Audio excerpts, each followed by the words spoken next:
Hey guys, it's John from the SNL Nerds. I just wanted to pop in before we start this episode to let you know that the story about Ed Sheeran, unfortunately getting diagnosed with COVID, that did not break until about 15 minutes after we recorded this episode. So we ended up a little out of date. SNL is, of course, scrambling to find a new musical guest in time for the November 6th show. I'm sure they'll find somebody cool. I understand Ed Sheeran offered to guest via remote, but SNL doesn't do that. They want somebody live in the studio. So that's all we know right now. So if you're wondering why we didn't comment on it, that's why. We didn't know yet. So enjoy the episode. Thanks. Today from New Jersey, it's the SNL Nerds, the show where two comics from New Jersey nerd out about Saturday Night Live.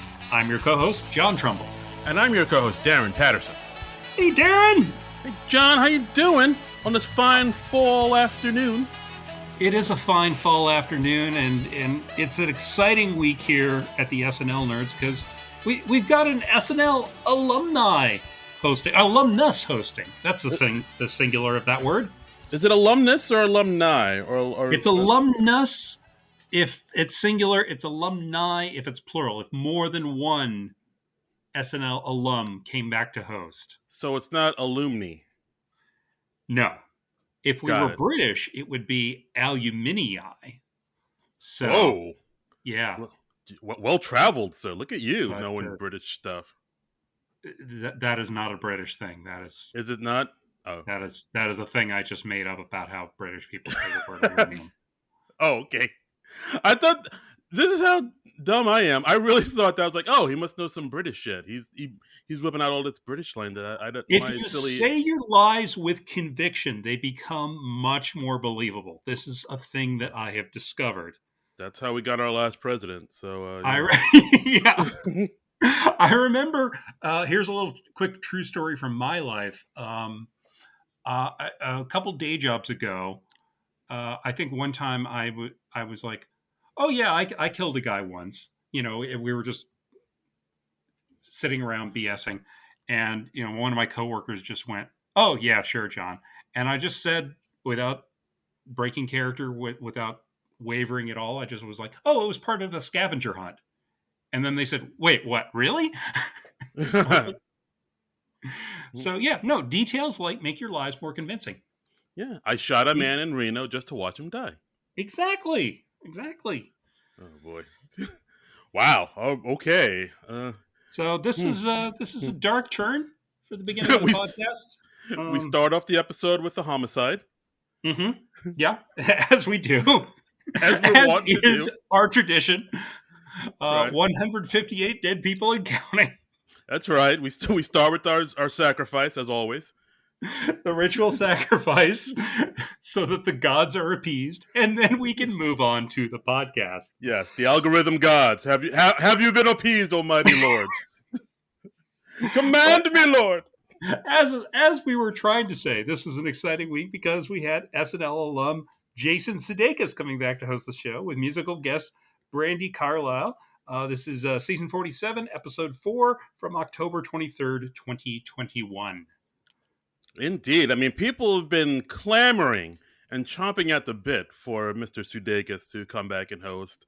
And I think it's one of those things where, I mean, we'll talk about it. He said it in the monologue about how, like, he's talked to the new cast members and they say, oh, Jason, how do I get Lauren to notice me? How do I get Lauren's attention and approval? And he said, well, you could always win an Emmy or win two. And I know part of me thinks there might be a little bit something to that because, I mean, like, after Sudeikis was on SNL, like, he was in some movies here and there, Horrible Bosses and whatnot. But, like, I don't think he was in anything super high profile. Maybe not high profile enough to come back and host. But then, of course, Ted Lasso came out and took off. And, like, I think after that happened, then Lauren was like, oh, we should have Sudeikis back on. So, like, part of me was thinking, well, I mean, I think definitely when the first season of Ted Lasso hit, it was a foregone conclusion that Jason would come back and host. And I understand that was, of course, all set before the Emmy Awards. It wasn't announced until after. But yeah, but it's really nice. It's always nice to see an SNL alum, one of the hometown boys made good, That's right. and The it's prodigal nice to see son. them come. Yeah, it's nice to see them come back and revisit their old characters and see them mesh with the new cast. It's always fun to see the cast members mixing, you know. Right. I mean, and it's always good when a former cast member or writer, in the case of Mulaney or Tina Fey, when they come Hmm. back and host a show because they know how it works. They probably know some of the same people that are still there, like in wardrobe or in the crew or whatever. Sure. So there's a comfortability that they have when they get there. So they're able to be a little bit more looser with their performances. And if they're more comfortable and they're more loose, then the cast is more comfortable and they're more loose, and that usually makes for a better show. Yeah, it usually is a good show when they have a former cast member come back and host. So, I mean, we had high hopes for this one. Ever since they announced that, I think we were just like, man, can we just skip ahead to episode 4 already? Wow. Out of the way, Kardashian. I want to get to that Sudeikis. Yeah, exactly, exactly. This is the wonderful dessert that we get for eating the broccoli that was the Kim Kardashian episode. Yeah, no, I kind of like broccoli. We got to go with a vegetable that's even worse, like okra. Uh, I have not had much of okra. I always hated Uh, Brussels sprouts. So Depending Brussels on how you sprouts. cook it, it can be pretty tasty. I've Yeah. heard that. I've heard that. I think I maybe I haven't had them prepared right. I've Oh, heard I got it. they're supposed to be better fried, but Yeah, I got it. Asparagus. asparagus. Yeah. Okay. Yeah. That's right. So Makes your pee smell funny. yeah, that's right. Yes, that's the main takeaway from asparagus. Makes your pee And for smell. Kim Kardashian West, I found. Yeah, she makes your pee smell funny too. Is that what you Yes. Oh wow, well, ask Kanye about that. But yeah, so So so yeah, Kim Kardashian, asparagus, Jason Sudeikis, a beautiful 3-layer chocolate cake with a side of yes. ice cream. Yes. There Mm. you go. And a little Nom nom whipped nom. cream on top. Ooh, and a cherry. Yep. So yeah, should I mean, this was good. We made a few predictions last week, and I think we did pretty well with our predictions for this show, as we'll Oh yeah. find Oh, we out got as we go bingo. along. I, Yeah. over the course of this episode, I tweeted out, called it 3 times. So I'm feeling pretty damn smug. Yeah. So at this point, it's obvious that the writers and the cast listen to this podcast. I think we're all in agreement. We have the ear to SNL, folks. Sure. Sure. Right? Yeah. It's Right? not that we made good guesses. It's that, yeah, No. they were I like, choose. let's listen to the SNL nerds and find out what we should do because we have Yes, no ideas for Jason Sudeikis. I choose to believe Streeter Seidel and the whole crew listen to this podcast. What's wrong with that? Hi, Streeter. Well, it's possible. It's Let me possible. have my delusion, John. I will. I will. So, should we dive in? Let's dive in. All right. So, starting out the show, we had Ghost of Biden Past, cold open. This with new cast member James Austin Johnson as Joe Biden, who's, maybe a bit more beleaguered these days. His approval ratings going down a bit. Mm. Had Chloe as press secretary Jen uh, Saki. Psaki. Yeah, I was blanking on the pronunciation of her name. Right. Uh, I mean, I just remember that because I think at one point, like whenever she give the facts in one of her press briefings, people call them Saki bombs. nice, So nice. I love her. I've watched a few of her press conferences, and man, she is just so good. she's the good stuff. I love her. Love her. She doesn't take any crap. Doesn't take any Which is guff. yeah. So yeah. So Biden's having a tough time of it. His poll numbers are down. He just goes, "I miss the old me," and I think the audience even started clapping in anticipation because they knew it was coming. Yeah, and also we should also mention James Austin Johnson, fourth cold open he's been in. He just got here. That's unprecedented. He feels so established in the show at this point, and I mean, it's just great to see. Yeah, I mean, I think the show maybe realized that.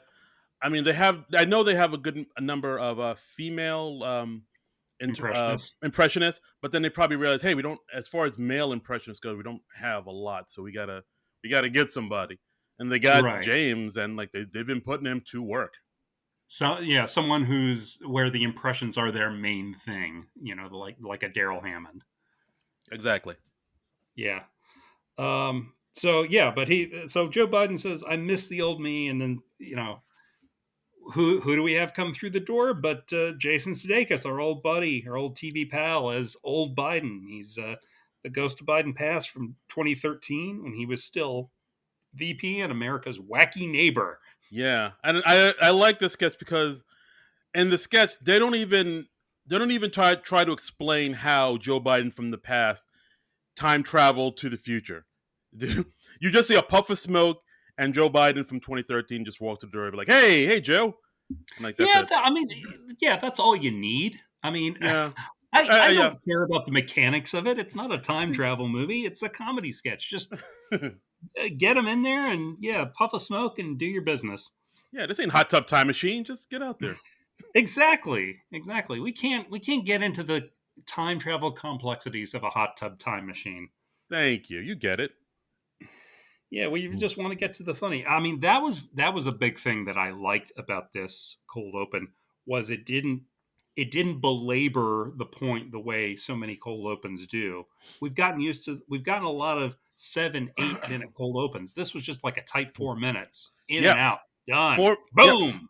4 minutes 30 seconds. That is, as soon as I saw that, like how short it was, how much Hmm. they just trimmed the fat, just got to the meat of it. I was like, that already put me in a good mood and put me in a good headspace for the rest of the show. I was like, It was a lean, mean comedy machine. it was Yeah. good. It's everything I've been saying on the podcast. It's just like, don't drag it out if you don't have anything to say. Just get in, do what you got to Yeah. do, say what you got to say, get right out. Give the time back to the other sketches where they're more fleshed out. Done. Yeah, and it was also cool because it really just Biden's Biden or Sudeikis's Biden impression really fit the narrative that they were doing, which was that Biden back in his VP days was like this carefree, happy-go-lucky guy, and the Biden of today, he's an older guy, he's dealing with heavier stuff, so Right. it, it's he's having a tougher time of it. Yeah, and they also had Alex Moffat come out for a few seconds as another when he comes through the door as Biden, as the third Biden. Right? The both of them look at him and saying, "Oh, who are you?" Like I'm Yeah. Joe I'm Joe Biden. I'm you guys. It's like from when? March 2021. And there was just this weird, awkward pause where they were just like, "Who are you again?" That I Yeah, thought was yeah. kind of funny. I really loved that. I loved that they had Alex Moffat in there, and I thought, what a good sport for him to do that because the joke was basically that his impression of Biden didn't catch on. So I thought that was Yeah, pretty cool. yeah, I think Alex Moffat knew that. Like he tried to crack that nut of the Biden Mhm. impression, which is a tough nut to crack. Like It we've is. talked There's about it there's not a before, whole lot to hook on. right? But I think even Moffat can admit, yeah, the new kid does it better than I do. So just let him have Yeah, it. So, but yeah, it was fun of him to like be able to acknowledge that and just kind of poke fun at himself. yeah. I mean, hopefully there's no hard feelings. I always wonder what the dynamic of that is. Especially it seems to happen with the politicians a lot, where Lauren will switch somebody out, and it's somebody that you're working alongside, but you're also like competing with them for airtime or maybe for specific characters or specific impressions, and Hmm. I guess you just can't really carry that stuff with you because it's just Yeah, not productive. that way lies madness. Yeah, yeah. But Uh, but I like this. I like to. I like that they didn't even mention the last guy's name when present day Biden was alluding to the stuff that the last president did. Sudeikis' Biden just goes, "Wow, Hillary got awesome." it's like no, it was. Never mind. That I Yeah, mean, yeah. that was a funny moment. I liked past Biden's sniffing present day Biden's hair. Yeah, it smells his neck and gave him a back rub, which was Yeah, that was an interesting choice. And that was cool. I thought it was a solid opening for the show. yeah, it was solid opening. Didn't fuss around with just kind of just saying whatever kind of like I'm doing right now. It Mhm. just a nice tight 4 minutes and 30 seconds in and out. Loved it. Let's moving Yep. on. Let's do this. All right. And speaking of moving on, let's move on to the monologue with our host, Jason Sudeikis. Came out looking sharp in a suit and no tie. He's Yeah. quite the fashion plate now. You Yeah, know? it was like a brown velvet suit or something like that. It was Yeah, yeah. Like in the long shot, it looked like it was all black, but then when we zoomed in a bit, I was like, oh, we got a little color there. Got a little color up in this joint. yeah, it was Yeah, a he chocolatey seems to like brown. those velvety suits. They're good. I've heard. I think I remember watching like years ago on an episode of I think Queer Eye for the Straight Guy. That's how Hmm. long ago it was. I think they said, oh yeah, if you wear velvet and stuff like that, it's good to do that because it invites touch. So it's a good way for when you're out and about, like a beautiful woman or a beautiful man to come up Hmm. and maybe touch you. But it's not. It's like a way Very of sort of tactile. yes, exactly. It's their way of flirting with you, but without really flirting with you. We're like, ooh, this Sure, jacket feels sure, yeah. lovely. It's So nice to it's have an excuse to lay hands on somebody. indeed. Hey now. So, yeah, they had some good lines in the monologue. I liked how he said, "I'm hosting for my first and very last time." I liked how we talked about SNL, how, the first 25 years of the show it was fueled by cocaine and adrenaline. The Hmm. next 15 years was fueled by Starbucks and unhealthy comparisons. Hmm. And the last 6 years was fueled by Adderall and fear. That was good lines. Good lines, all. Good, good lines. I like how he mentioned his TV show Ted Lasso, which somehow became a hit, which he doesn't understand because it has two things that Americans hate in it: soccer and kindness. I mean, where's the lie? I mean, I mean, Yeah, I mean. and I really liked how he got sincere, like sincerely sincere at the Mm, end of the monologue, like more sincere than you see most hosts get. And he just said, like, look at this space, look at all the brilliance that's happened here. And then he mentioned some great names from SNL history, and then he like walks over to the area where the musical guests play, and he's just like, all these great people. I love that he mentioned Elvis Costello, who I'm seeing in concert tomorrow night. Yay! ooh, ooh, Actually, by the time you're listening to this, I'm probably watching Elvis Costello in concert. So wow. So just know looking that, forward to guys. that. Yeah. Um, And he said this place changed my life twice because he started as a writer and then as an actor. But he said that was one time, and then it changed my life as a viewer. And if you have watched this show, it's probably changed your life too. And I yeah, was like, wow. that whole thing was really beautiful. Like, it didn't feel scripted, too. Like it just sounded like he Hmm. was honestly, earnestly talking about how much SNL means to him, and also Hmm. how much it means to all us fans who watch it nightly. I don't. I have noticed this whenever I see Jason Sudeikis in interviews and whatnot. He's a very good speaker. He's like a really good Hmm. orator. He's able to connect to the audience, and you see that in Ted Lasso too when he gives speeches to the members of the soccer team. Like Yeah, Sudeikis is yeah. really good at sort of like capturing people's attention, like really connecting with them and really getting to the heart of the matter, and really tugging on their heartstrings and really pulling the emotions out of them. And it's something like it feels like if he were if he actually went into being like a motivational speaker or even into politics, he would have been like really successful in either one of those Yeah. fields. Like he has that gift. Like whenever I hear him speak, I'm always like pretty captivated by it.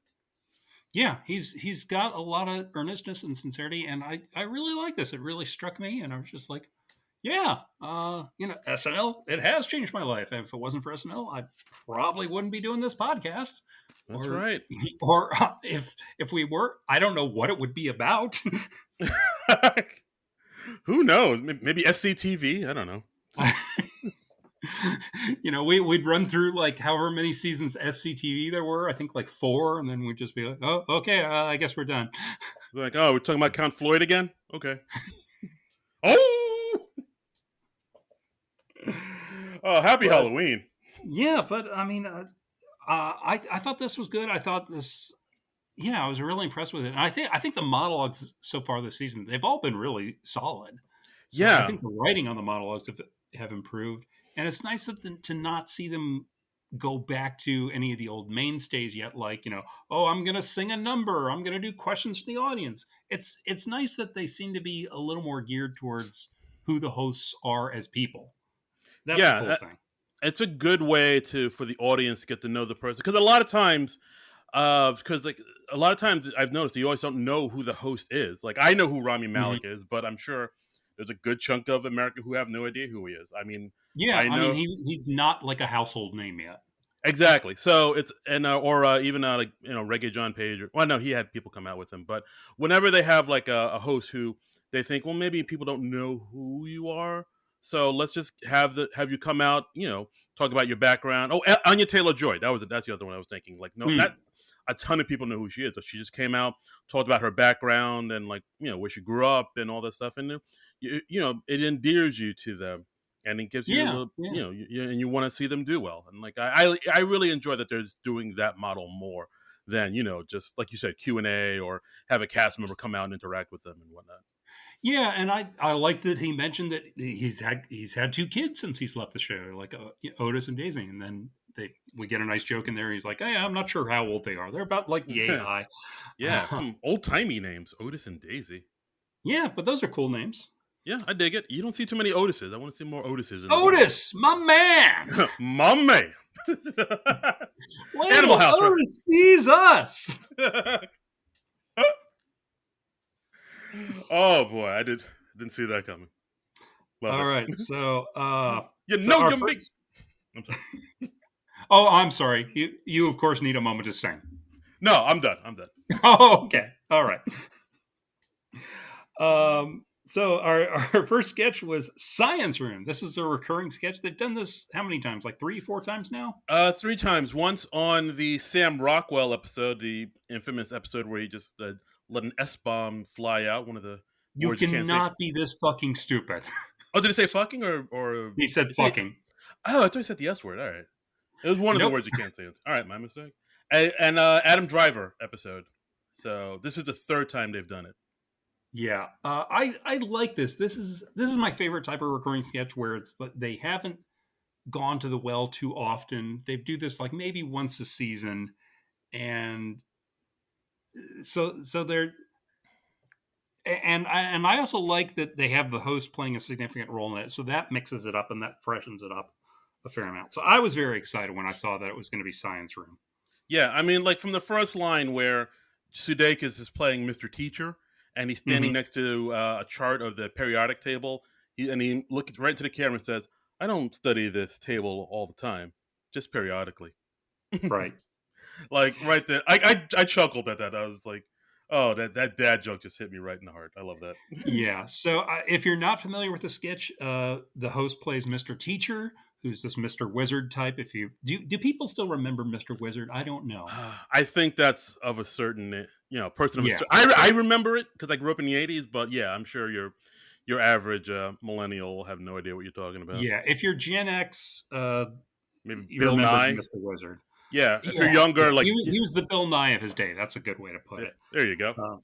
Yeah. And he's teaching basic science principles to these 2 clueless kids that are played by Cecily and Mikey, um, Lanny and Josh.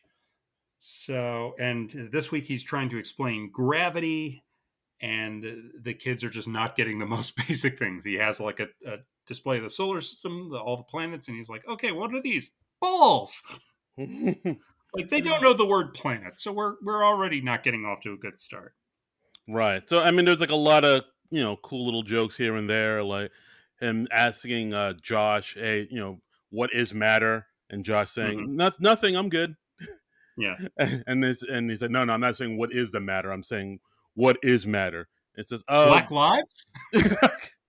That was a good line. I liked it. That And killed me. And then as soon as Mr. Teacher says no, Cecily pipes in with all lives. like, no, no, no, it's not that either. And then I think Mr. Teacher says, "Are you guys okay, like emotionally?" Okay. Yeah, like I mean, this sketch is I mean, it's a simple enough premise. It's just the teacher getting frustrated by these 2 clueless kids. But again, it's like the energy that Sudeikis brings into this, like really sells it. Like the Hmm. way he just gets, like he starts off extremely calm, and by the end of the sketch, he's screaming at the kids' parents that they did a horrible job raising them. Yes, yeah, it builds really nicely, and uh, Cecily and Mikey, they're so good at playing the young kids. They are just like fidgeting through the whole thing, and just their body language and their expressions. Yeah, It's really great. they play Um, good, like, awkward on camera children where they don't quite know what to yeah. say. They're constantly clapping and applauding everything Hmm. Mr. Teacher says, and after a while, but she said, "You don't have to applaud everything I say." It's getting a little Right. annoying. And when they keep going on about the balls, Mr. Teacher just says, "Just ignore the balls." And Cecily's character immediately goes, "My sister said never ignore the balls. She said the guys like it." Wow. big laugh from the audience. I Big laugh. This went over big. There was a thing in the live sketch where Sudeikis like whispered in Mikey's ear when he was like trying to get him to shut up, and I have no idea what it was. We see Mikey break for a second, but oh, I want to know what he whispered in his ear more than like I want to know what Bill Murray whispered in Scarlett Johansson's ear at the end ooh. of Lost in Translation. Have they ever figured that out? I think somebody in the for that movie, I think somebody like enhanced the sound or did something, Oh and God, I saw some headline about it, and I was like, no, I don't ever want to know. That's the whole so point is you don't know. it's part of the mystery. But So maybe yeah, this will be and that. Like, it's part of the mystery. this will be that, and it's going to be a real mystery because they replaced the sketch that aired with the dress version when they posted it on YouTube, and I think I know why they did that. Oh, why? Yeah, Um, I did notice that. Like, I watched the YouTube version and it looked different. Like, there was yeah. some parts in there where the kids' parents come out. It's Kyle plays Josh's dad, and Melissa Hmm. plays Lonnie's mom. And we find Right. out that her name isn't Lonnie; it's actually Loney. But Right. but Lonnie didn't correct him, and like he was upset. Like, yeah, I've been calling you Lonnie this whole time. Your name's Loney. Yeah, I think what happened was it looked like Melissa like just fumbled over her line a little bit, and then Sudeikis like jumped in and he was like, "Okay, that's yes, and that's the reality. Her name's really that."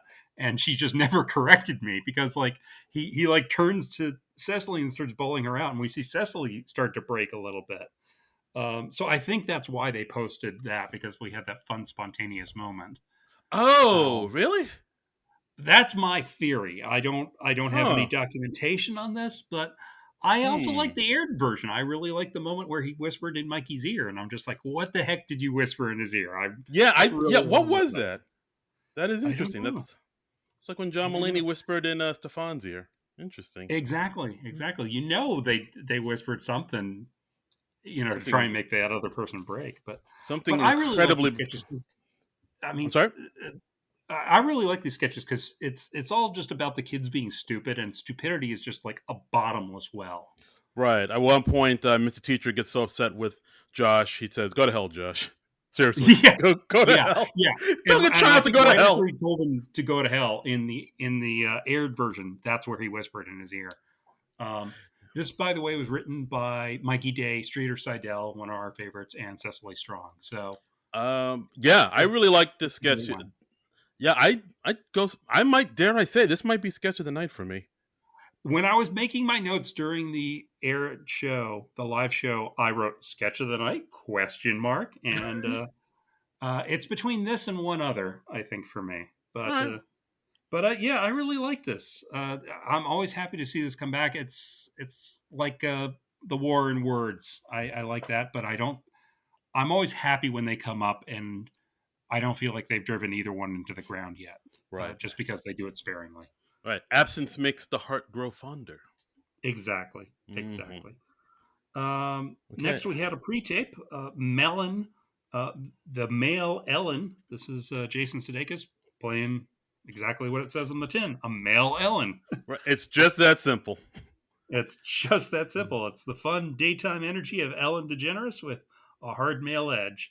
Right, So, because I think they started off by saying, because of the pandemic, a lot of guys are home during the day now looking for something to watch.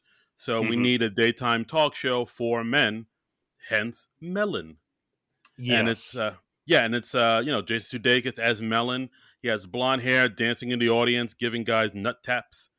Um, Yeah. yeah, And it's he actually says, a melon, which isn't the thing that the real Ellen DeGeneres does, as far as I know. That's the thing that Kate McKinnon's impression does. yeah, like you don't have to constantly say who you are. the Yeah, impression, but hmm. um, yeah, and like but we he does like some of Ellen's trademarks, but with like that male edge where he's like dancing with the audiences, but it's awkward male dancing, and he'll occasionally hit guys in the nuts, you know as you do. as you Uh, do. Uh, and critics are saying things like, "Oh, is this real?" And mhm. cease and desist from Ellen's lawyers. Yes, yes. And they had the sneak up surprises with Chris Red as a guy who didn't want to get vaxxed, and they had Aristotle come in as a doctor who just jabs Uh, him in the neck.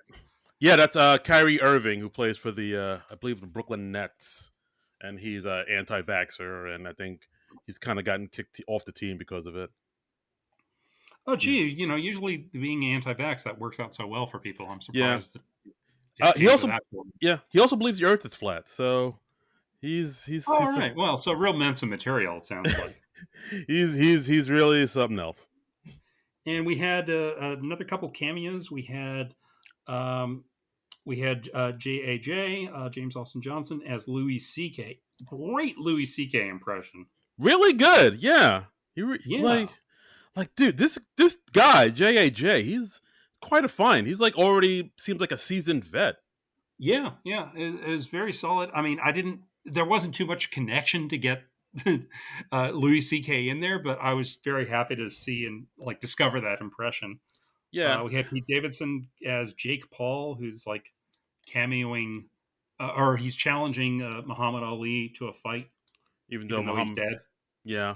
Moffat came out as Conor McGregor, Hmm. challenging one of the audience members to a fight. And there was like a bunch of other sort of Ellen-esque things happening throughout the sketch. Like Mellon gives all his audience members wet towels to whip and snap each other with. Right. Um, I thought I this. looked at the tail end. They said, brought to you by Peyronie's disease. Um, like, not a charity, the actual disease. And that's, I know, or I remember from watching the impeachment American Crime Story this year, that Peyronie's disease is the disease that apparently gives you a curved penis. Oh, I didn't catch So that. it's that thing that Bill Clinton supposedly had. Oh, Because oh, like in the Paula Jones thing, they were like, "Oh yes, I can identify his penis because it's very distinctive. It curves to like one side or the other. I forget which." oh. Got a candy These cane peepee? Democrats all say it curves to the left. Oh, hey oh. So Oh, I did not know that. He's got the candy cane down there. Huh. yeah, I was like, "Is that the curved penis thing?" And then I googled it before we started recording, and yes, it is the curved penis thing. And don't do a Google image search on that one, folks. Yeah, definitely don't do it at work. Yeah, I mean, unless that's your thing. I mean, if you're into Yeah. that, hey, go nuts. Unless your boss is Um, cool with it. right, exactly. Exactly. What do we think of this sketch? I thought it was okay. I thought it was a little long. I 100% agree with you. It's one of those things where you get I get the idea, like, the first minute in, and then they just kind Hmm. of, hammer in and repeat kind of what the whole thing is about. And I was like, the you Yeah, like if like upon the second watching, I saw like a lot of stuff they could have cut out where they were I just got tired okay of it jokes. before the end. It was like a three and a half Yeah, minute sketch. I feel like it could have been 2 minutes easily. absolutely, totally agree. Yeah, If it was like I mean, too and I tight, like the bit where they had the Philly fanatic surprising Chloe Feynman in the restroom, and then she just like wails on him. I thought that yeah, was funny, yeah, like but it, yeah, it hit its point home too many times. Like they could have really chopped yeah, off the fat on this one. you could have cut this in half, and it would have been just as funny, if not funnier. Agreed. So, yeah, my big takeaway was JAJ does a great Louis C.K. Yeah, I would have loved seeing more of that. I would have actually Yeah, really loved seeing more of that Louis C.K. impression. yeah, yeah. I guess we'll have to keep fingers crossed that Louis C.K. does Yeah, something to end up in the news. mm, yeah. Hopefully, Yeah. Fingers crossed. fingers crossed, guys. Here's hoping. Prayers up for Louis. Next, we had Annie, which is the Broadway musical Annie, about that lovable redheaded orphan with the blank eyes, with Melissa Villasenor playing Annie, Cecily as that lady who marries Daddy Warbucks at the end of the show. I don't remember the name. I didn't feel like looking it up. All right. Yeah, I don't know You know either. who I mean, The right? la- the lady. The lady, that one there with the lady parts standing around. Uh, they do a number for the show. We think you're going to like it here, where they're basically just singing to Annie about how great every living with Daddy Warbucks is, and she's going to have people waiting on her hand and foot. Exactly. They talk about, we have a chef for you, we have a maid, we have somebody who will clean your room, you have a teacher, and we don't quite know what Ricky does here. And then Yeah, we see Sudeikis, mustache, wigs, tinted sunglasses, the aviators, yeah, toothpick in the mouth, leather jackets. Like, oh no, don't talk wearing a about me, leather don't talk about me. jacket. Strong Yeah, 1970s energy that yeah, Sudeikis it's is good. putting out. He looks like he stepped out of like a Barry Levinson film, Ooh, I like that. Yeah, a lot of people were Yeah. saying they got strong Dan Aykroyd vibes from him. I saw that on Twitter. Yes, yes. I like if this was a movie, Steve Buscemi would be playing this part. Exactly. Yeah, you get it. It's like, yeah, what? Yeah, It's a bag of glass. What? What? The problem? yeah, and, Kid, and kid loves he's it. like chain smoking throughout, and he's like a creepy guy, and he's like, "Hey, you're cute. Get here, have some Tootsie Rolls." And they're like, "What? You want to prove you're not creepy by giving her candy out of your pocket?" What? What's wrong with that? Yeah, Sir, and then yeah, so then they just kind of keep on going back to what Ricky does that no one really yeah, knows. he can't Um, really say because it's illegal. And then it and eventually emerges that Daddy Warbucks and his rich friends they have a club, and he pays Ricky 20K a week to procure certain things for him for that club. yeah, and they keep asking, they keep prodding, and sure enough, the meat is hmm. And I They think at get one point, together, they eat a rare meat, and it's cannibalism. They yeah, have a cannibalism club, guys. yeah, because I think at one point he said, yeah, it's a rare type of meat. Then the lady, she says, oh my god, it's not what I think it is it? And he's like, no, no, it's not that, it's people. Yeah, And yeah, so yeah, because as we all know, wealthy, rich people, they're into some weird shit. So Mr. Warbucks eats yeah. people. I guess when you have that much money, you can just go with whatever sort of twisted desire you have, and after a little while, the regular pleasures don't satisfy you anymore. That's So you right. need to go out there. So Yes. Daddy Warbucks, he's going out there. Taste of human flesh is the tastiest dine of Yeah, all. and we had Alex Moffat as the chef, just going like, "That's what I was cooking. I thought it was pork." And yeah, we had Mikey Day pop up as Daddy Warbucks at the very end, followed by some guys in masks, like it's an Eyes Wide Shut. What do we think of Yeah. the sketch? Um. Hmm. Yeah, um, Yeah. it was a weird one. It was a weird one. I didn't totally hate it, but I definitely didn't love it. Um. Yeah, I was the same. I wasn't. Uh, yeah, yeah. I liked that we find out over the course of the sketch that Ego has apparently hooked up with Ricky a few times. She's like, "No, no, we've hooked up like 3 times. You need to explain this to me." Yeah. It's yeah. It's a. I mean, this sketch has some good lines in it. Like, there's one line where they Mhm. try to keep singing the songs after Ricky's revelation, where they say where the people in the background, and they have dancers in this too, like Yeah, straight out of Broadway, where they yeah, say yeah. where they they're still trying to welcome Annie, and they say we've never had a little girl, and then Ricky Right, bursts in saying like neither has Mr. Warbucks. All the people he's eaten are human adult people. He's never right, had no right. children, no children. Yeah, So it's I like wonder. it's mm, Yeah, the cannibalism. Yeah, I guess that was just to put like a twist on it, because it might have been a little more expected if it was an actual sex thing, like an Eyes Wide Shut thing. Uh, but yeah, this had some real back half of the show energy to it. yeah. I you know what? Yeah, that might be it. Like this felt like back like you said, back half of the energy where things can get weird. You're Um, not expecting to get this dark between 11:30 and 12, yeah, and I'm and this went there. yeah. Look, I'm no prude. I enjoy a good cannibalism joke just as much as the next Joe, but like, still, this I'm was so glad the word joke was in that sentence. yes. Yeah. But yeah, this was. I don't know. This wasn't. This kind I of don't felt want to. like, I don't okay, want to we say. want to have theater geek Cecily sing a Broadway number.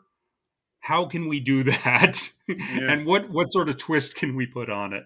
And this is what they came up with. I also liked because Kate McKinnon wasn't in the show this week, and after a certain point, they ran out of female cast members apparently. Because who knows? Maybe Cher Sherman can't sing. I don't know, but they just Yeah. had a few people repeat. I was just And saying, then, like 80 comes back and she's like, "Yes, I'm the maid, and but I also do this." yeah, I was like, isn't Punky around? Why don't you just put her out there? Yeah, I don't know. I don't know. Yeah, it's like you got a cast of over 20 people. You don't have more than 5 women or something. Yeah, yeah. This I had that reaction with the sketch later on too. Oh boy. But yeah, this was maybe a little more weird than funny, but I didn't hate it. It was the performances were good. Yeah, the performances was good. Like I said, the dancing in the background, the dancers were great. Mhm. It just, I don't know. I don't want to say it left a bad taste in my mouth because that would be a terrible. But you said left a bad taste in your mouth. I wasn't wild about this one, but I didn't totally Right. hate it. But I was like, I don't know, this it has a weird vibe to it. It wasn't my favorite. Yeah, I'll just leave it at that. But hey, the next one, parent teacher conference. I mean, come on.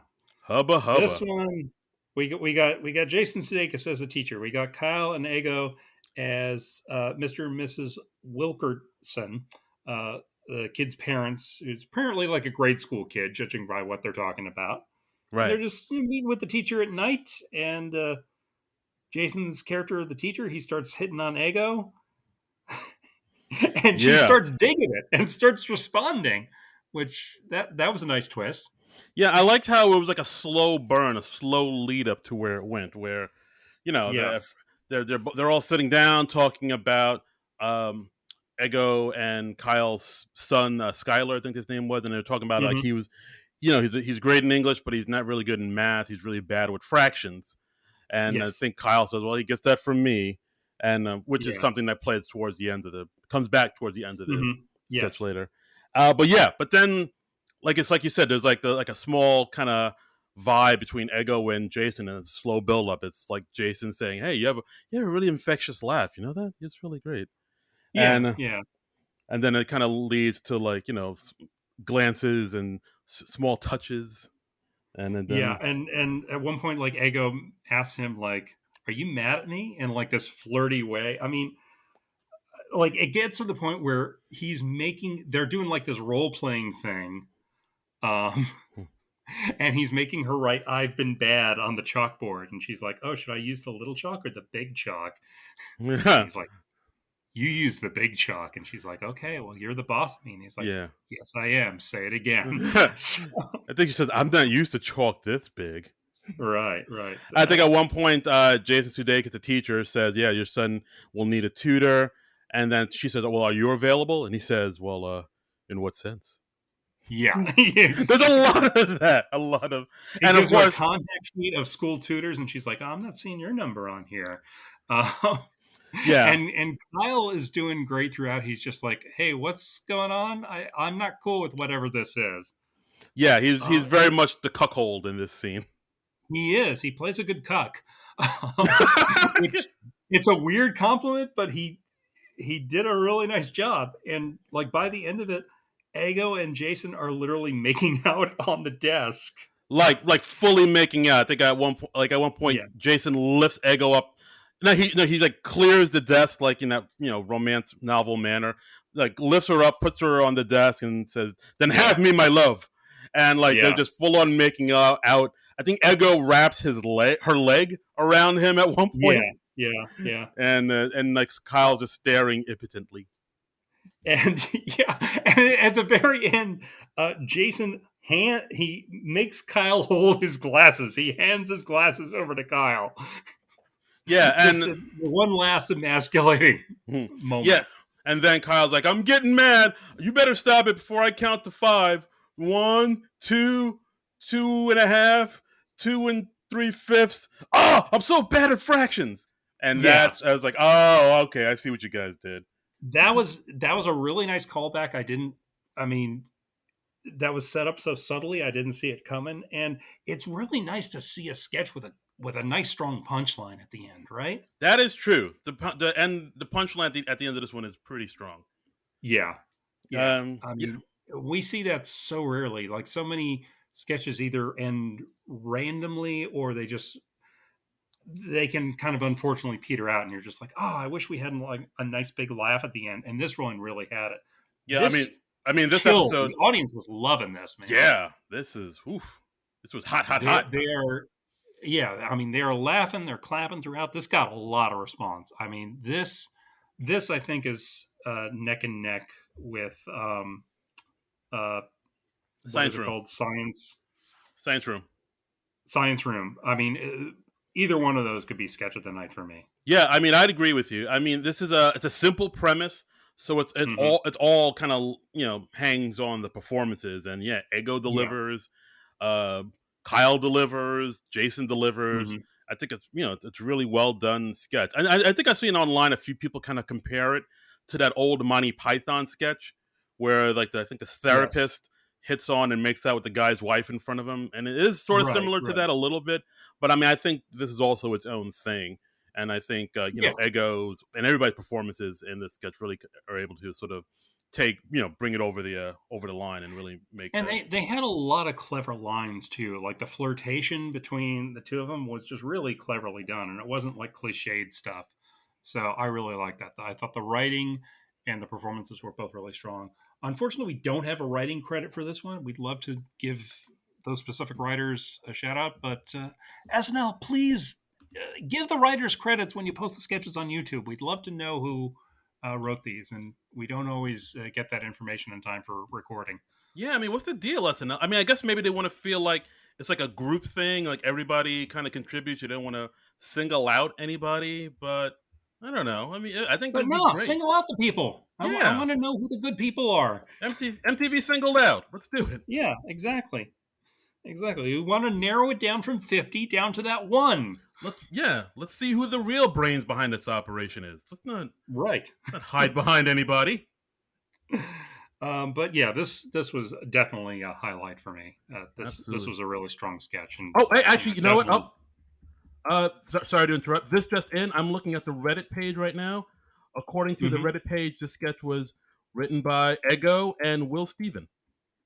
Oh, okay. I guess I need to hit refresh. Let me Yeah, see. smash that refresh button, my friend. Yeah. Smash that Oh subscribe yes. button. Okay. We do. Yeah, we do have some more. A lot more credits when I first looked it up. Yeah, Ego and Will Steven. Okay. Yeah, Well, and that's good to know. and Science Room was Streeter, Mikey, Cecily, and Jasmine Pierce.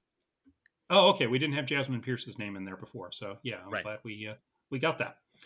Mm-hmm. Okay. Next Uh, next pre-tape. uh, men's underwear commercial.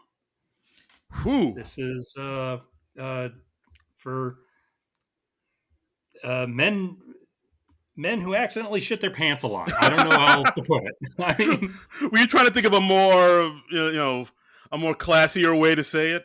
well, I don't want to dance around it.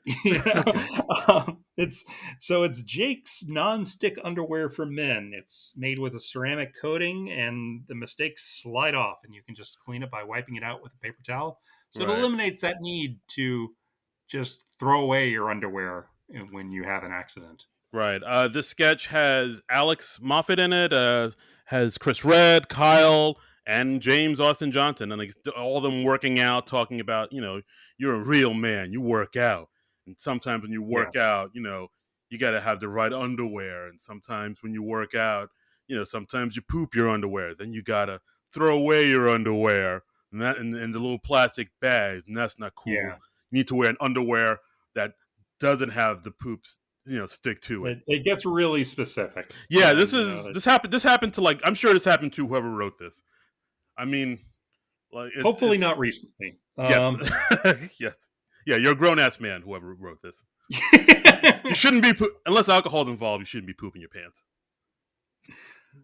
I'm going to go out on a limb, even if alcohol is involved. If Oh, if you're pooping your pants, whatever you're drinking, you might have a problem. did I just reveal something about myself I shouldn't have? You might have.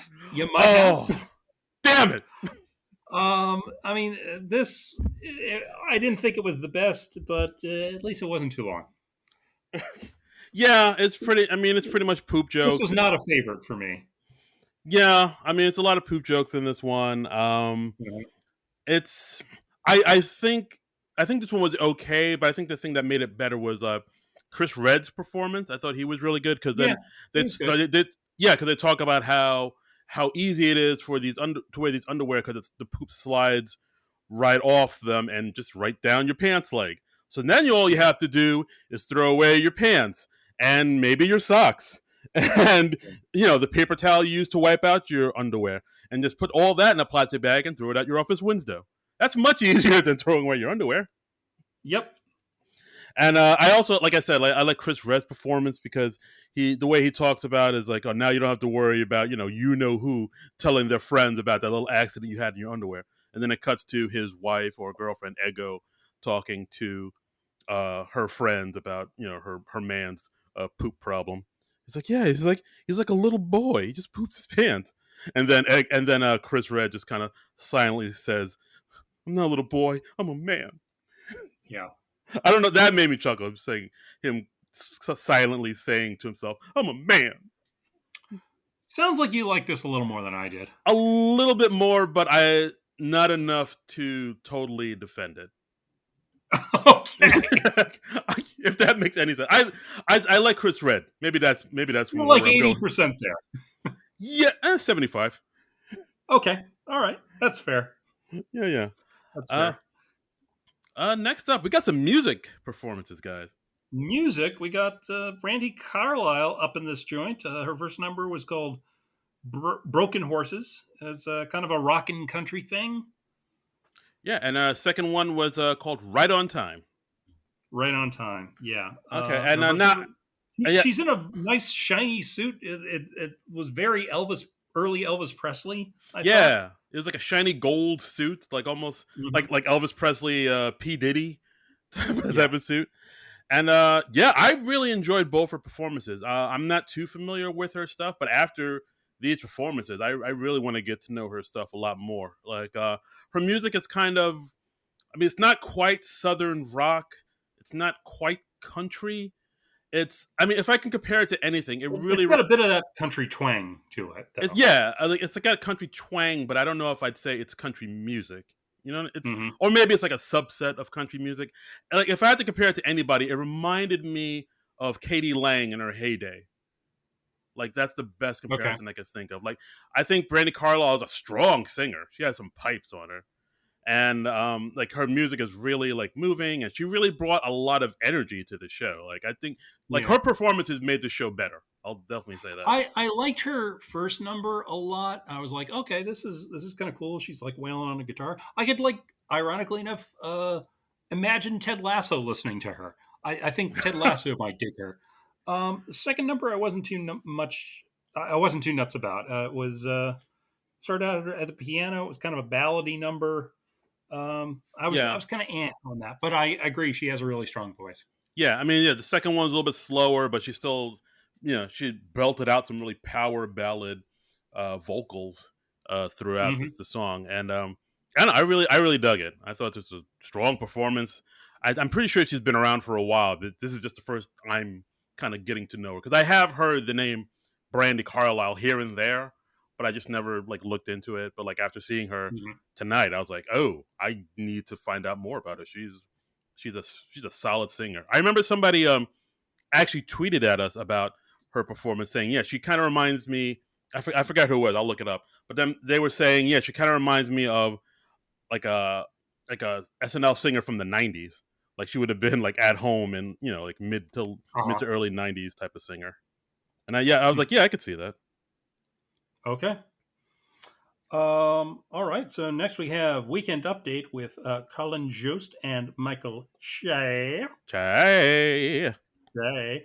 And we should give a quick shout out to Colin Jost because with this week, he has now become the longest tenured Weekend Update anchor in SNL history.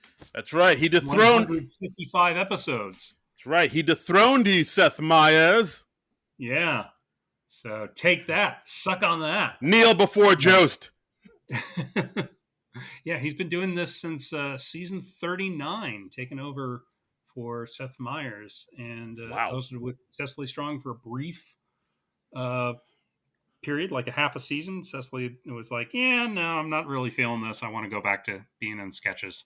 That's what I like to do. And then they found Michael Che, and it's just been Justin Che ever since. It's a dynamic that works a lot better, and I think Cecily even said it, and I remember her listening to her episode of Mark Maron, where she was like, yeah, well, I did it, but didn't feel like a right fit for me, and like I think other people felt the same way, and she just she was kind of right. It's good that she knew her strengths, and she knew that getting behind a Weekend Update desk wasn't really where her strengths lie, and sure enough. I mean, yeah, it's I mean, this is supposed to be about Colin, but we're talking more about Cicely. It's good that she realized that quickly, and then got out when she did. I thought she did a good job, as I recall. I mean, I've rewatched maybe a few of her Weekend Update segments since, and I thought she was good, and I think she would have gotten better. But she's such a strong sketch performer. I can't really begrudge her.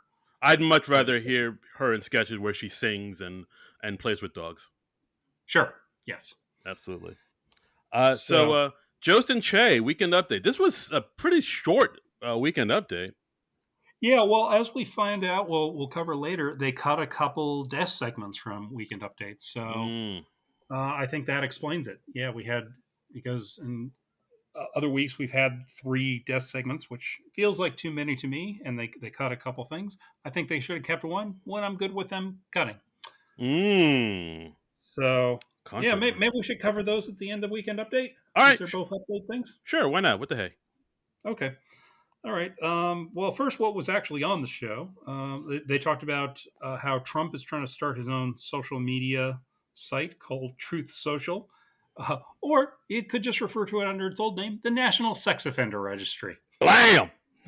Yeah! Yeah, come on! Yeah, I like Joe's line about how the FDA has now approved mixing and matching booster shots, and he says we're in the just wing it phase of the pandemic. Sad but true, yeah. Yeah. As always, I thought Che had the best jokes where he talked about how the head of the Chicago Police Union urged all the cops not to comply with the vaccine mandates, which is weird because cops in Chicago usually can't wait to take the shot. That's a great line. It's dark. I liked but it's when good. they had a story about the lead singer of Smash Mouth acting oddly during a recent concert. Just had a nice little improv there where the audience is they're laughing at the setup. They're laughing at the fact that we're talking about Smash Mouth in 2021. And Jost just goes, yeah, I know, recent. I thought that was a good improv by him. It's good. It was good. See, we give Jost his credit when it's due. Mm-hmm. And I also thought Che had a strong line when they were talking about removing a Thomas Jefferson statue from a New York City Hall, I think it was. They removed the statue by telling there was a hot black lady outside. Hey-o. That's right, because Jefferson didn't like the sisters. He loved him. Love that dark, sweet chocolate. I was going to say something like that, and then I thought better of it. I'm just like, it's better I don't say that. It's good that you thought that, yeah. Yeah, I went with that impulse. He likes his women like he likes his coffee. And I'll let you to fill out the rest. Yeah. So next we had I'd say the second thing of the night that we called last week was Jason Sudeikis coming back as the Devil. El Diablo. El Diablo. This was, I don't know if it was his strongest material, but it was just fun to see him revisit that character. Yeah, I'd agree. Like, I mean, he had a few good zingers towards the end, which we'll talk about. Yeah. But just seeing him in the old getup, the old garb, put a smile on my face, and he just brought in this energy that just made me smile. Like I think Yeah. that was the thing that sold it. He's like his energy. He didn't have any particular thing to talk about. There wasn't any like big story in the news this week Yeah. for him to talk about. Yeah. Well, maybe there was one that they could have talked about, but that person has hosted SNL a large number of times, Ooh. and it would be incredibly awkward for them to talk about it Dude, at all. I was thinking about that. I was like, there's no way they're gonna make a joke about that because A, it's like you said, he's hosted the show many times and he's Yeah. synonymous with the show. And B, it might be in bad taste to make a joke about it right now. But part of me was Yeah. thinking if Also, yeah, it's such early days. They're still we're talking about the unfortunate the tragic incident at the Alec Baldwin movie Rust this week, where the cinematographer was accidentally shot and the director was wounded because the gun wasn't loaded with blanks. It had a live round in it apparently, but what it's the still fuck very. what are live rounds doing on a set? I don't know. I don't know. I mean, it's just and it came out that they apparently like a lot of the union people walked off the set, and that's why it happened. Like Oh god. it's a whole fucked up thing, and our hearts go out to everybody affected by that. But it's still very early days of the investigation, Yeah. so Yeah, that's why yeah, I don't blame them for not wanting to touch it. yeah, like part of me was thinking if they do make a joke about that, that'll blow my mind because like Yeah. I would not see that coming. Yeah, because I'm sure most of them like consider Alec Baldwin a friend at this point. Yeah, He's worked so closely with them over the last 20 years. yeah, So, yeah. He's kind of um, like a unofficial member of the cast in a way. yeah, yeah. I mean, he's in that like Steve Martin sort of uh, That, stratosphere. that pantheon. But there was a getting back to Jason playing the devil. Back to There the was a devil. moment Back to Satan. where he gets a phone call and Colin just says, "What's that?" And Jason just turns to him and goes, "It's my phone." And I think it felt like it was an improv from Sudeikis. A little If it bit. wasn't an improv, that was brilliantly acted because Yeah, and Joe seemed to genuinely crack up at that. yeah, because he gives like he said like it's my phone, and he gives Joseph look like duh. What's wrong with this guy? Yeah, A doy. just the delivery of that was great, and it seemed to get Jost. And It was good. It was good. I also liked how yeah, the devil took credit for a lot of things that's been happening, like Bitcoin and vaping, hmm the Astros winning, Tom right, Brady, Rush, and him talking about how talking about and climate change as well, and talking about hell and how Rush yeah, Limbaugh and Prince Andrew are down there with him. right. It was But kind of he like a still doesn't want to have anything to do with QAnon yeah because those guys are crazy. yeah fair enough. And Colin asked about that, and he's like, "No, no, I have nothing to do with QAnon. You take that back, or I will go back on our deal to let you marry Scarlett." That was a good line, and then he doubled down on it and saying, "It's like yeah, you baby trapped her." And you Yeah, can just see Colin being like, "Not accurate. That's not true. right, right. That's not like I don't know if that's him trying to smooth things over with his wife. Like, baby, no, these are just jokes. I didn't baby Yeah, trap you." well, I'm sure she knows the deal. I mean, she's hosted a number of times herself. I love the line, "I don't know who screwed her more, you or Disney." Damn. And and honestly, that has levels because, like, from what I understand, Jason Sudeikis briefly dated Scarlett Johansson. I Really? think like she hosted somewhere back in the day. Jason Sudeikis has game, my friend. I I did. mean, I didn't know that. Oh shit. well, I mean, when Olivia Wilde's your baby mama, Yeah. No. I mean, it doesn't. I mean, I guess maybe I shouldn't be surprised. Yeah, Jason Sudeikis. He's dated some. I don't think they were like a couple for long, but I know they dated. I know he also What's dated January Jones, and I think that might have had something to do with her hosting. that? I think I Um, knew. I was yeah, like, yeah. I think Sudeikis. he's probably dated a few other like beautiful women too. Sud- I haven't done a lot of investigation, but those are like the three I know. Sudeikis, I salute you, sir. We here at SNL Nerds, we salute you. I'm standing up right now, saluting. Okay, Yeah. so So, I mean, but it was a pretty strong weekend update. It was just kind of lean and mean because they cut out a couple of those death segments, like we said before. Yes, they did. Do you want to talk about him now, or what was that? Yeah, let's talk about them now since they're both weekend update segments and not full sketches. Okay. Um, first one was Alex Moffat reprising his character of guy who just bought a boat with Halloween dating tips. Yeah. I didn't write down a whole lot on this one. It really was just kind of like a lot of puns, Uh, um, yeah. mostly carried by Alex's performance. I thought, Yeah. I mean, it's like these performances, like a lot of word salad, a lot of quick talk. I think the only one I yeah, remember is like if you take her upstate, you'll be like cinnamon insider, yeah, things like that. A lot of wordplay. I believe the Finger Lakes got mentioned once in a crude way. a lot of euphemisms for BJ's. Yes, exactly. Great. So honestly, All Hallows Beeve. my favorite moment from that, from the dress that they posted on YouTube, was Colin just going, "Can I leave?" Because Ooh, he's just like obviously creeped out, and he's like, "Yeah, you're not talking about anything relevant." yeah. I thought that was my favorite moment, but uh, I didn't mind that they cut this. I enjoyed it. I mean, I just enjoyed it because Moffat's performance, like you said, he's the one sort of selling this, and the fact that he's able to do this rapid fire, quick in succession type of delivery, it impresses me. And like the wordplay, and like the way they kind of put in all these sort of puns and quips and clever things, Mhm. it's kind of impressive as many type of wordplay things they fit into one little segment. Like as you're laughing at one Yeah, thing, they're slipping two or three more past you, and you got to go back and rewind and see what you missed. So I mean, I I'm more was impressed impressed by. with the density of the jokes. Yeah, This has just never been one of my favorite characters of his. I think maybe that's So maybe I'm more impressed by it than I think it's funny. But I do yeah, like it. It's like watching Eminem rap or something. yeah. It's just the guy who just bought a boat. He's never going to be a character where I'm just like, oh yes, And that's what you want for an update character. You want to be like Stefan. Right. I mean, that's a high bar, of course, It's a high bar. but yeah, but I was like pleasantly surprised to see the devil return. I'm fine if we never see the guy who just bought a boat again.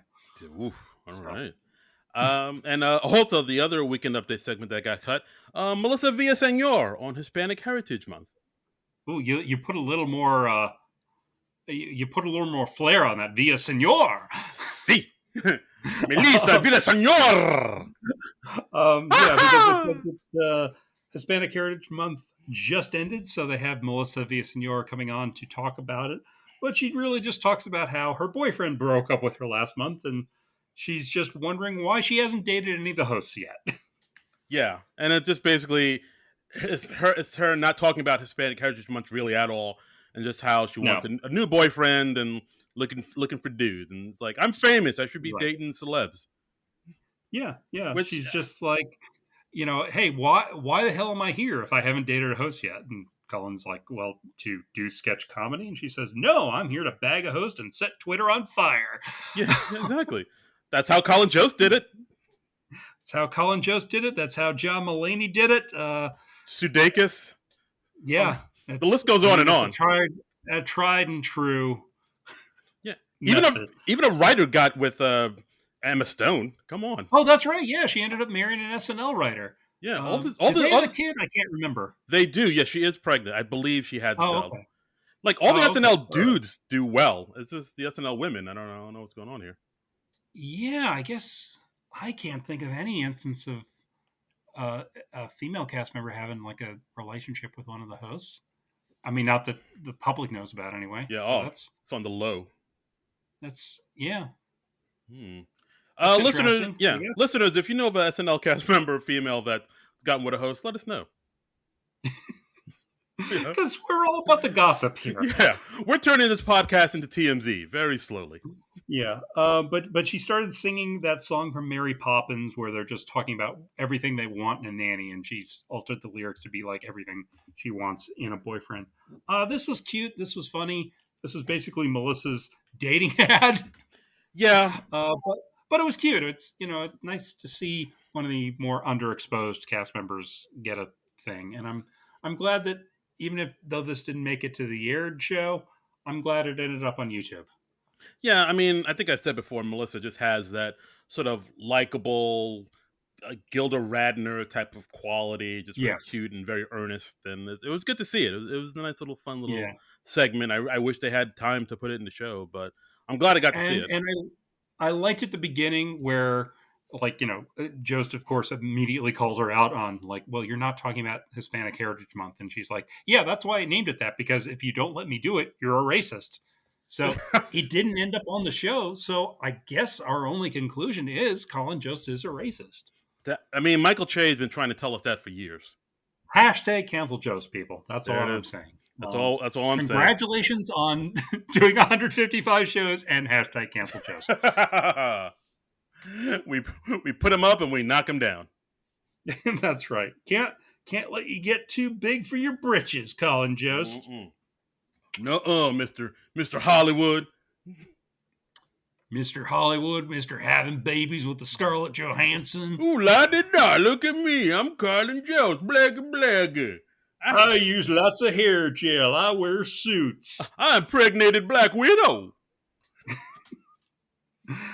Anyway, but it was a pretty solid weekend update. Yeah, not bad. Dude, next sketch. We got next sketch. They did a cutaway during the commercial break. I saw the set. I was excited. I was like, yes. And this again is a thing that we predicted last week. I mean, what's up with that Halloween edition? I mean, ooh-wee. What up with that? What up with that? Ooh-wee. Yeah. What up yes. I know, I'm getting to Shatner territory. I'm sorry. And yeah, we got a what up with that sketch. Yes. I was wondering if your audio had gotten out. No, I was putting down my drink. Sorry. So I mean, we have Jason Sudeikis in the studio, so of course he's going to come back as Vance, the running guy doing the Running Man. We also had Fred Armisen as the sax guy, Giuseppe. And Fred Armisen, he's pretty handy because he's, of course, the band leader on Late Night with Seth Meyers, so he's probably fairly easy to ask and get a hold of. Right. And as always, we had a row of celebrity cameos just coming in to do what up with that, as we always had. We had fresh off the movie Dune and what is it, Scenes from a Marriage, Mr. Oscar Isaac coming in. We had dressed up as a pirate. Yes. Dressed as a cat, model and actress Emily Ratajkowski. And from the TV show Succession, Nicholas Braun, who plays cousin Greg. Nicholas Braun. Yes. But DeAndre Cole, Keenan's character, just thinks it's Lindsey Buckingham in a costume because apparently they couldn't get Bill Hader back this week to cameo as Lindsey Buckingham. It would have been wonderful if they did. I would have loved that. Because I think he was a big part of what made What's Up With That what it was. So I was disappointed not to see Bill Hader return, but it was still fun. Yeah, I'm assuming he's out shooting Barry or something, but still, I mean, we got what up with that. Like, I think I was in the same boat you were. As soon as you saw the set, and then as soon as you saw, heard the music, just like a big old smile got put on your face. Like, I don't know what it is about this sketch. Like, I mean, I've talked about sketches before where it's like them kind of repeating the same joke over and over again and how annoying I find it. But with this sketch, they do the same thing over and over again, and it just makes me smile and happy and dance in my seat. Like I just grin like an idiot, and just love this sketch. It was fun to see them revisit it. I don't think this was the strongest. I was a little bit disappointed in it. So I thought it was fun that we saw it, but I didn't think it was like as strong as some of their past editions. I mean, a big thing in What's Up With That is we had the random characters coming on and just lots of cast members doing walk-ons. We had Chris Redd as, I played this back several times. Was it Miami Al Sharpton? I'm pretty sure it was Miami Al Sharpton. It was just Al Sharpton in a Hawaiian shirt. What? Okay, well then why wasn't he like Weird Al Sharpton? I think that would have been much funnier. Oh wow, that would have been better. Maybe it was supposed to be Weird Al Sharpton, but he messed up the lyric. He messed up to say it. Yeah, why I don't wasn't it? know, but like when Whoa, he why was wasn't it weird? introducing him, it was kind of drowned out by music. So I didn't quite get what he said. So I don't think anybody got the gag. It's just Chris Red in a Hawaiian shirt dancing around, and I think people didn't really know what he was supposed to be. Why wasn't it Weird Al Sharpton? But that would maybe it was, and it just like maybe Keenan flubbed the line and said Miami Al Sharpton I instead of Weird Al I Sharpton. don't know because I played it back a couple times. It sounded like he said Miami Al Sharpton. No, he did, but Weird I Al don't know. Sharpton would have been better. Wow, I Yeah. mean SNL hire us as writers. I'm just saying we could make your show better. Well, yeah, it felt like it was just badly timed when he was introducing it. I don't know. I could Maybe see we that. should check with the Cue Card Wally to see if it was Weird Al Sharpton or Miami Al Sharpton. Yeah, Wally, Um, call in. I guess it's possible Keenan could have misread or misspoke the line. Yeah, Yeah. it could have been. Well, yeah, we'll shoot Wally a text or something and see if we Yeah, can report on this. yeah, we're like Um, that. We're in the and know. let's see, we had the Heebie-Jeebies. Yeah, No, the because Hebe, it's a Halloween show. We had the Heebie-Jeebies, and this was who was this? Bowen was in here. Bowen, Ego, and Cecily. They were the Hebe Bee Gees because they were like the Bee Gees, but they were like ghosts. Oh yeah, I'm sorry, I was saying it wrong. Get it? Hebe Yes, Bee Gees. Ha. yeah, Hello? Oh, okay. and we had Steve, somebody from the Chicago Cubs. I don't get what the gag was with this one at all. Do you don't remember Steve Bartman from the 2003 playoffs? You don't remember that? But tell me what he did. Maybe I might. All right, so basically, the Cubs were in the 2003 playoffs, and Uh huh. it was a big game because the Cubs never has gotten that far in years and decades. They haven't won the Yeah. World Series and whatever. Right. And anyway, I forget what inning it was, but somebody hit a ball. It looked like it was gonna be a foul ball, but it looked like it also could have been in play. So whenever a foul ball goes out, audience people in the crowd, not audience, people in the crowd like to reach out and try to grab the ball. So this one kid, Right. Steve Bartman, he reached out and grabbed the ball, and like it looked like it was going to be a foul ball, but I think to a lot of people they thought it was still in play. So a lot of people got angry at him because they thought the ball was in play.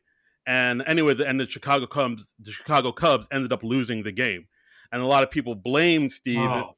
A lot of people blamed him for like ruining the Cubs game and the chances of going to the World Series. And it was a problem. Like he had to be escorted out by the cops because like the fans wanted to kill him. And Oh, geez. That's how old was the kid?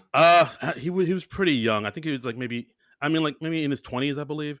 But yeah, it got so. I know he had a job and everything, but like it got so bad. Like Oh, okay. people were When you said kid, I thought it was like a no, grade school kid. no, it wasn't like I don't mean his kid. He wasn't a child, but he was like like in his 20s or something. But it got so Oh bad. well, then fuck that guy. God damn it! But it got so bad. I thought it was going to be like a 12-year-old and he was getting escorted out of school. But No, okay. I'll look it up. But because it looked like he was in a uniform. I thought it was like one of the players. So no, I vaguely remember that story. I guess. Yeah, like it got so bad that he was getting threats and stuff, and he had to like leave his job, and he had to like leave Oh, Chicago. that's fucked up. He had to get out of Yeah. Chicago for a while. Jesus. It was like a whole thing. But Sports fans can be assholes, man. yeah, a lot of fans of a lot of things can be pretty problematic. But yeah, that was a huge bummer. But Yeah. people look back on it and say, "Oh no, the ball was going to be a foul ball, so there's no reason for him to go after him." But some fans they just become sick, maniacs. So that's Steve Yeah. Bartman. Okay. All right. Well, I learned But a little something. And yeah, but it I'll seems probably like do my best to forget that now. nobody in the audience knew who he was. I think because it happened so long ago, they all kind of forgot. Yeah, well, I mean, the thing is, the gag has to be immediately clear with this sketch, because you're just bringing in the people. Like the thing I still remember years later when they brought in Nassim Parad as the female Grinch, and she was like Grinchina, and she was just dancing around. She's in like a Santa suit, but she's like, a sexy Grinch, and Keenan's like, "Go Grinchy, go Grinchy," and then he starts singing, "The Grinch who gave me a boner," and that was just funny. It was just a weird thing, and I wanted to see more of that. It didn't really get as insane as I would have liked. Okay, I can see that. But yeah, I do understand that because when you're introducing somebody in these sketches, it has to be visually something that the audience can immediately understand, and it has to be something that Keenan can just shout out in like a sentence so the audience Right. can get it. And plus, you have to shout it out over the music and everything else that's happening. So, Yeah. it's not. It has to be something where once the audience I, sees it, they're like, "All right, I know what this is." I still don't know what Miami Al Sharpton was supposed to be. I Weird Al Sharpton, I think you can immediately get. right. But Yeah. So yeah, I see what you and mean. the other thing that got me was I don't think they used all the cast in this. How is it we have 21 cast members and we didn't find something for everybody to do, at least in What's Up with That? Uh, I don't know. Yeah, I mean, Sarah was around. She wasn't in the show at all. I don't think. I'm Uh, assuming she was on the premises yeah, and she just, was got cut this week. Aristotle certainly could have had more to do. Yeah, I would have loved to see the new cast members mixing in there a bit, or just use everybody. I don't. Yeah, you know. I just didn't feel like this was as strong as it usually is for What's Up with That standards, and I hope it's not the last ever What's Up with That because I want them to go out on a strong note. Yeah, no, that's fair enough. I think I like I said, I was smiling and happy and dancing, but I think that was at just like seeing it. But like if I Yes. go back and really examine it and look at it, I was like, oh, this wasn't. Yeah. I think that was just like the rush of me seeing it again for the first time after so long I that made mean, me I happy. think the stuff they did with Nicholas Braun, where he's like having to explain to DeAndre that he is not Lindsey Buckingham, I thought that was a clever way to work around the fact that they didn't have Bill Hader there. It was cute, but yeah, they definitely lost something by not having Bill Hader there. Yeah, no, absolutely, absolutely. But yes, I thought overall, I think this was okay. Hmm. Yep. Next, we have Declaration Pitch. This is back in the back in historical times when they're writing the Declaration of Independence. So we get, 1776, I believe. I mean, if you want to get specific, Yeah. sure. Uh, If you want to get history right, yeah, all right. yeah. And we have Andrew Dismukes just tossing in a suggestion. He says, "Hey guys, what if we just put a sick ass treasure map on the back of this thing?" I just loved how he said that. I just loved his enthusiasm for it. Yeah, sick ass treasure map. And then of course Uh, it's the other founding fathers being like, no, that's not. We're not doing that. That's not a thing. yeah, we're not doing a national treasure thing. We're not. Right. We're just going to declare our independence and talk about why the life, liberty, and pursuit of happiness, all that good stuff. Um, and and Andrew Dismukes like clarifies, and he's like, "No, it wouldn't be for babies. It'd be for grown-ups." And then after that, Jason Sudeikis' character starts to get behind the idea Yeah. a bit. Because he did. I like that he turned. Yeah, because he did think it was for babies. Yeah. And He's then like, so we could hide clues all over town? And they're like, yeah, like maybe have people do teams. And there's like, every team has a strong guy and a smart guy. And, oh, you have to get an odd guy and a gadget guy there too. yeah, then all the other founding fathers get into it. The one Yeah. that's not into it is the one Kyle plays, where he's saying, "No, we don't need a Yeah. map on the Declaration of Independence because it's already a map to democracy."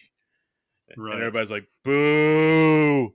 Yeah. And this one had a real random ending where we had 80 and Aristotle come in as people from the future where the Declaration has nothing on the back and people are pissed. Right. Uh, So it leads to violence. So you guys better make sure there's a map in the back there of this yeah. declaration.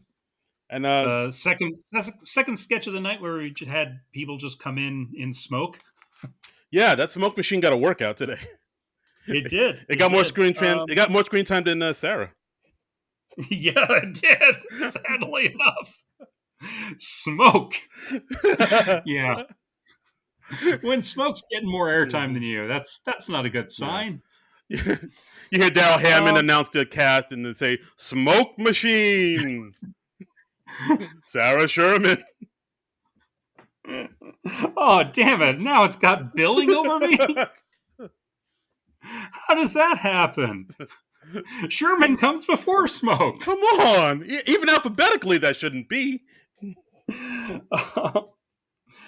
Yeah, I thought this was all right. I enjoyed this, but I felt like they could have taken it a little further somehow. I thought the ending was really random. Yeah, I think it was like a strong beginning, and but it kind of petered out towards the end. It's Yeah, kind of fizzled. this is kind of like what I was talking about before in the parent teacher conference sketch. Where like that sketch had a nice strong punchline to get out with. This is one of those sketches that just peters out. Yeah, no. And speaking of peter out, we talk about the final sketch of the night too. Yeah. At this point in the show, I was still like very much enjoying the show overall. I have this note in here where I noticed the time after the sketch, and I wrote, "Fuck, it's 12:48, and the show is almost over." So Aww. I still feel like it was a strong show overall. No, no, I do too. But The show went by quick. yeah, it did. It did. I mean, that's a good sign that you're really enjoying it when it's passing quickly. And our last sketch of the night was Casino Proposal. Couple in Las Vegas, Jason Sudeikis and Heidi at the bar. They've lost everything because Jason went all in on a pair of fours. Right, and yeah, apparently you shouldn't do that when you're in Vegas, and they ended up losing Apparently all the. that's against the rules. I I mean, who guess knew? so. Who knew? So yeah, so they lost all their money. They lost the house. They're flat busted. Sudeikis Mm-hmm. is feeling very dejected, telling his wife, "Yeah, you should have married me. Your dad was right. I'm not a man. I'm a fat little girl." Mm-hmm. And then we And have. then Sorry. and then we have Keenan coming in as the creepy rich guy who talks exactly like Keenan Thompson. Mm-hmm. Okay. I don't know. You're. Hello, I am Keenan Thompson. What kind of? I know that sounds like a bad Bill Cosby. I haven't really worked on my Keenan Thompson I impression, was about to say, but is Keenan Thompson on the line with us right now? Wow. he is not. He is not. But he makes the indecent proposal thing. There are, or the honeymoon in Vegas, whichever you prefer. I'm more of a honeymoon in Vegas guy, personally. I would agree with that. It's like you take Yeah. me to Vegas and you turn me into a hooker, Jack. Yeah, Great movie. Check it out. and he makes an offer of one night with your wife for $2,000. And then he offers 5 million, and then he offers 10,000. Yeah, he's not very consistent with this price. Yeah, the price is fluctuating up and down randomly. He says, "Oh, we'll meet in the middle, 20,000, Yeah. then 6 million, then 50,000." It's like a deal or no deal, basically. Yes, very much so. I think at one point he started at 6 million, and then he says, "Well, Mm-hmm. I can." And then they were like, "Oh, 6 million." He's like, "Actually, I can do better. 50,000." And I Right. think Jay says, "How is that better?" And Keenan's like, "Well, it's easier to carry." Yeah. I got a kick out of that line. At one point, he offers $3 million, but he says doll hairs, and they're like, "Are you saying dollars or doll hairs?" Yeah, And she's like, yeah, and he says, "Oh, beauty and smarts." yeah. I'm gonna enjoy I sleeping with did you. like that when the sum was really high. Uh, Heidi is like instantly fine with the idea. And Jason's like, you'd have to sleep with him, and she's like, yeah, I get it. She's just like so blasé about sleeping with him. I thought that was funny. Like that's not even a problem. Right, Pretty fantastic. right. It's not even an issue. Uh, Um, but I felt like it was an sort of sketch overall. yeah, I think this sketch had the same problem the Declarations sketch had, where it just a strong enough premise, a good beginning, but it didn't. It had no ending really. It just kind of like towards the end of the sketch, it just kind of peter out, and it just kind of keep going. Yeah, And like at one point, Jason says, "All right, I don't know, like, are you crazy? Let me see the money." And then Keenan holds up a invisible suitcase, and then they just kind of do a little bit more and yeah, more bargaining, and then it just kind of ends. I was like, yeah.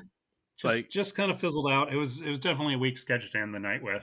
yeah, I was just like, oh, they should like if they had a stronger ending for this, this could have been something, but Mhm. it just kind of petered, like kind of like what I'm doing now, where it just kind of Yeah, petered and mumbled out. yeah, but I still feel like it was a solid show overall. I said last week, hey, like worst case scenario, we're going to get at least one or two really strong sketches, and I feel like we got that with I keep forgetting the name, Science Science Room. Room. Science Room. The title is so vague. I blank on it. And the parent teacher conference. Those were the two big standouts for me. I would agree with you with that. I think overall I enjoyed this show. I think the musical performances definitely elevated it, made it better. Mm-hmm. Like a parent teacher conference was great. Science Room was great, and there was a good energy throughout the whole thing. And I think Sudeikis could have helped with that. Like his Yeah. like sort of good nature, his willingness to like really go all in all these sketches, and he really elevated the material throughout it. Even though with some of the sketches, the material wasn't really quite there, but like Yeah. I think I enjoyed seeing him and seeing what he brought to it and what he did with the material. Yeah. Yeah. I mean, it's always fun. I knew he was going to be a good host, and he did not disappoint. I mean, and I was still pretty happy with the show overall. I think it was a pretty solid show. I definitely think it's the best of the season so far. Yeah, I would say I would say it's a little bit better than the Rami. I still like the Rami Malek sketch, but yeah, I would put this one just a little bit above that, just for the musical guest alone. Yeah, you really liked that Brandi Yeah, Carlile. It sounds like. like who dog is? Um, and I really liked Jason had another nice sincere moment during the good nights. He said, when they say you can't come home, that's BS. You can, and it's really nice sometimes. Oh, So in your face, Thomas Wolfe. that's right. Ha! Haha. Yeah, You're full of shit. yeah. What do you know? I get my stuff from Ted Lasso. He knows what's really going on. That's right. Yeah, you can just go home with your novel published posthumously in 1940. Yeah, Ha! hit the Yeah. hit the bricks, fella. Extracted from the contents of a vast unpublished manuscript, the October Fair. Ha! Yeah, what you said. Yeah, Yeah. yeah, Suck it, Thomas Wolfe. yeah. Suck the boys. Yeah. Yeah. So let's check. But remember the balls, because Right. the sister likes it when you remember the balls. That's right. She says that's important. That's right. Don't forget them. Don't forget them. It's like the Alamo. Never You're forget. taking one thing away from SNL this week. Just remember, don't take that away. Don't forget the balls. Oh God. Don't forget my ball sack. Guys, let's talk about our Twitter account. We don't. Oh, wait. Before we go to the Twitter What? comments, one more thing. They announced who the host is going to be when SNL returns Oh, on November 6th. right. Yeah. Let's talk about this. Yeah. We've got Uh, Kieran Culkin and Ed Sheeran as a musical guest. yeah. That's pretty solid, right? Not too bad. Kieran Culkin, of course, brother of Macaulay. Right now, he's a big deal on HBO's Succession, which is a Yeah. huge hit for HBO. And oddly enough, his brother Macaulay hosted almost exactly 30 years ago. Really? Like, almost to the day. Woo! Yeah. Nice. I actually think I remember seeing on Twitter some people pulling pictures from when he hosted, saying that Kieran Culkin was actually in a few sketches with Macaulay. Yeah, he was like an extra. But yeah, Macaulay Culkin, he hosted on November 23rd, 1991. So yeah, he'll just be a couple weeks shy of 30 years. That's pretty amazing. I believe he was the youngest person to host the show, if I'm not mistaken. Yeah, according to SNL Wiki, he was the second youngest person to ever host because he was 11. But Drew Barrymore hosted in 1982 at the age of 7. 7. God. But she was able to stay up late because she was doing lots of cocaine. Oh God. What, am I wrong? Look, you're probably not. I don't know what age she went to rehab at, but I mean, she was like 13 or 12 or something obscenely young like that. Good gravy. Yeah. She had her troubles, but she came out the other side. She did, yeah. She's still with us now, so we can laugh at it, and we cannot get lawyers involved when this podcast comes out. So let's all laugh at this. Okay, that's fair. But yeah, I'm looking forward to seeing Kieran Culkin hosting. I've liked him in the things I've seen him. I have not watched Succession yet, but I've seen them pop up on a lot of late night talk shows lately. Yeah, I mean, so. Kieran's done like a lot of also indie movies. He was in one of my favorite movies, Scott Pilgrim versus the World, which Oh yeah, he's great in that. I Yeah, st- he's yeah, playing Scott Pilgrim's roommate. yeah, I still think that movie's super underrated. It's a banger.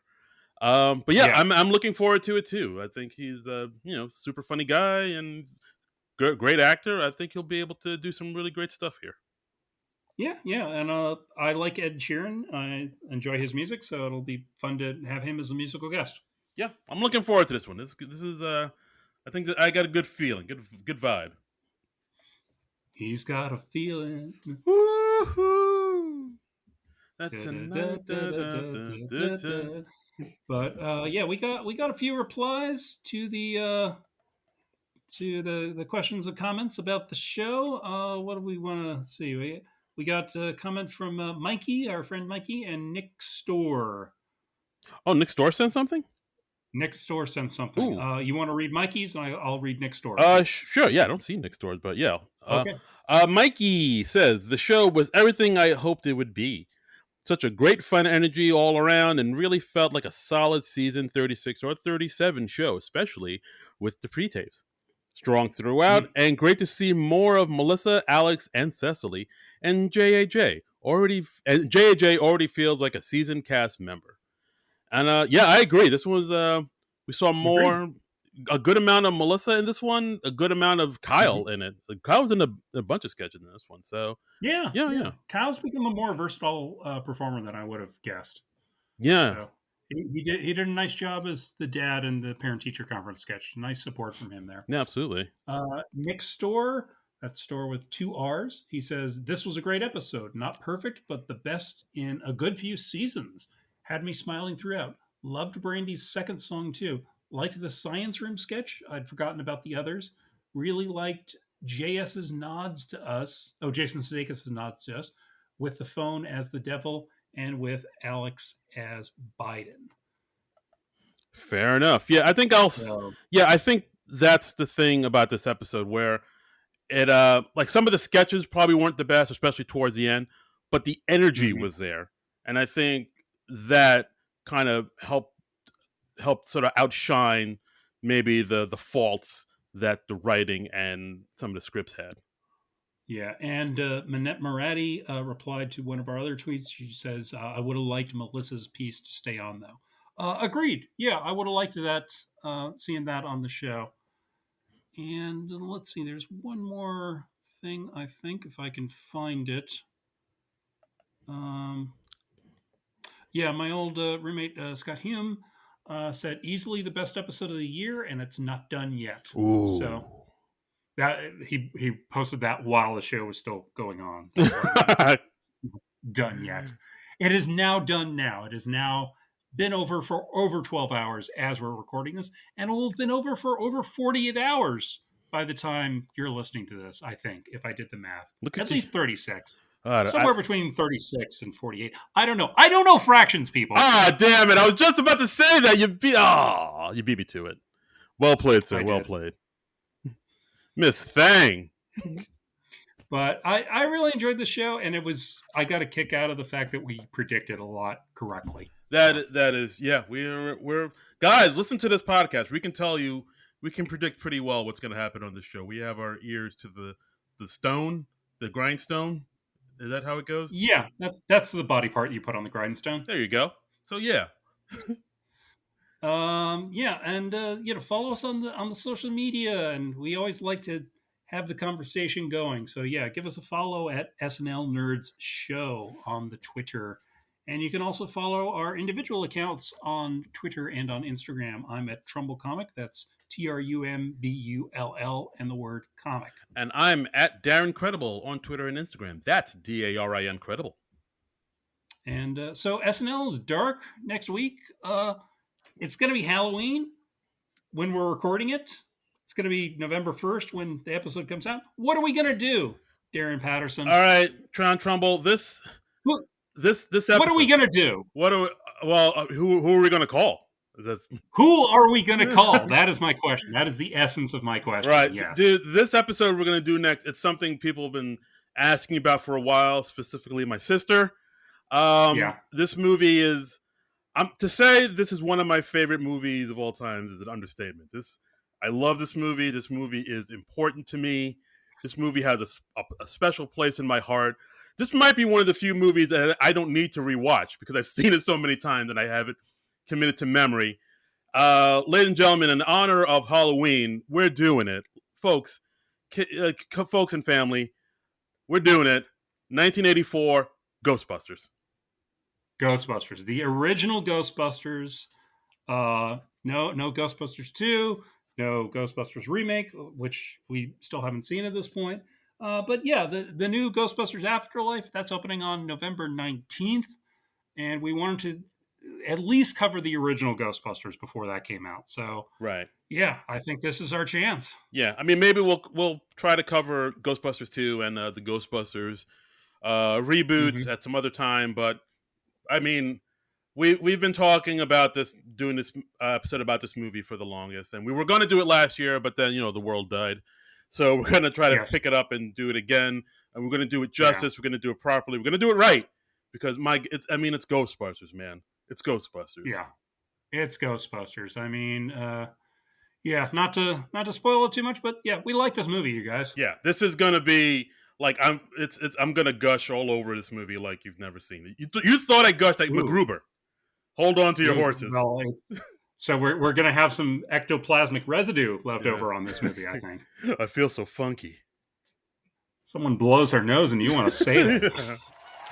Are you, Alice, menstruating right now? All right, let's not quote the whole thing. I mean, I could if you want.